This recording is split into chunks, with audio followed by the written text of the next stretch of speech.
اور جب ہم لوگوں کو تکلیف پہنچنے کے بعد اپنی رحمت سے آسائش کا مزہ چکھاتے ہیں تو وہ ہماری آیتوں میں ہیلے کرنے لگتے ہیں۔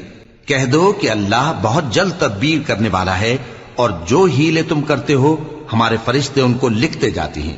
وہی تو ہے جو تم کو جنگل اور دریا میں چلنے پھرنے اور سیر کرنے کی توفیق دیتا ہے، یہاں تک کہ جب تم کشتیوں میں سوار ہوتے ہو اور کشتیاں خوشگوار ہوا کی مدد سے سواروں کو لے کر چلنے لگتی ہیں اور وہ اس پر خوش ہوتی ہیں، تو ناگہاں زناٹی کی ہوا چل پڑتی ہے اور لہریں ہر طرف سے ان پر جوش مارتی ہوئی آنے لگتی ہیں، اور وہ خیال کرتے ہیں کہ اب تو لہروں میں گھر گئے۔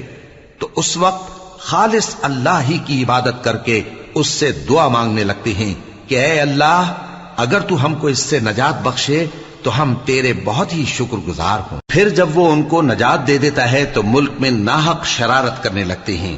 لوگو، تمہاری شرارت کا وبال تمہاری ہی جانوں پر ہوگا۔ تم دنیا کی زندگی کے فائدے اٹھا لو، پھر تم کو ہمارے ہی پاس لوٹ کر آنا ہے۔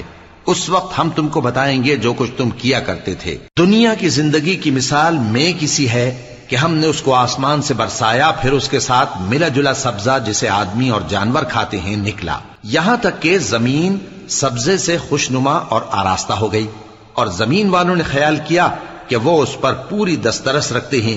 ناگہاں رات کو یا دن کو ہمارا حکم عذاب آ پہنچا تو ہم نے اس کو کاٹ کر ایسا کر ڈالا کہ گویا کل وہاں کچھ تھا ہی نہیں۔ جو لوگ غور کرنے والے ہیں ان کے لیے ہم اپنی قدرت کی نشانیاں اسی طرح کھول کھول کر بیان کرتے ہیں، اور اللہ سلامتی کے گھر کی طرف بلاتا ہے اور جس کو چاہتا ہے سیدھا رستہ دکھاتا ہے۔ جن لوگوں نے نیکوکاری کی ان کے لیے بھلائی ہے اور مزید اور بھی، اور ان کے چہروں پر نہ تو سیاہی چھائے گی اور نہ رسوائی، یہی جنتی ہیں کہ اس میں ہمیشہ رہیں گے۔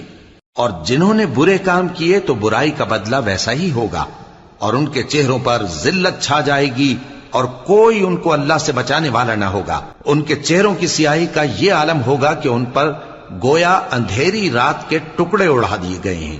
یہی دوزخی ہیں کہ ہمیشہ اس میں رہیں گے۔ اور جس دن ہم ان سب کو جمع کریں گے پھر مشرکوں سے کہیں گے کہ تم اور تمہارے شریک اپنی اپنی جگہ ٹھہرے رہو، تو ہم ان میں جدائی ڈال دیں گے، اور ان کے شریک ان سے کہیں گے کہ تم ہم کو تو نہیں پوجا کرتے تھے، بس ہمارے اور تمہارے درمیان اللہ ہی گواہ کافی ہے، ہم تمہاری پرستش سے بالکل بے خبر تھے۔ وہاں ہر شخص اپنے اعمال کی جو اس نے پہلے کیے ہوں گے جانچ کر لے گا، اور وہ اپنے سچے مالک اللہ کی طرف لوٹائے جائیں گے، اور جو کچھ وہ جھوٹ باندھا کرتے تھے سب ان سے جاتا رہے گا۔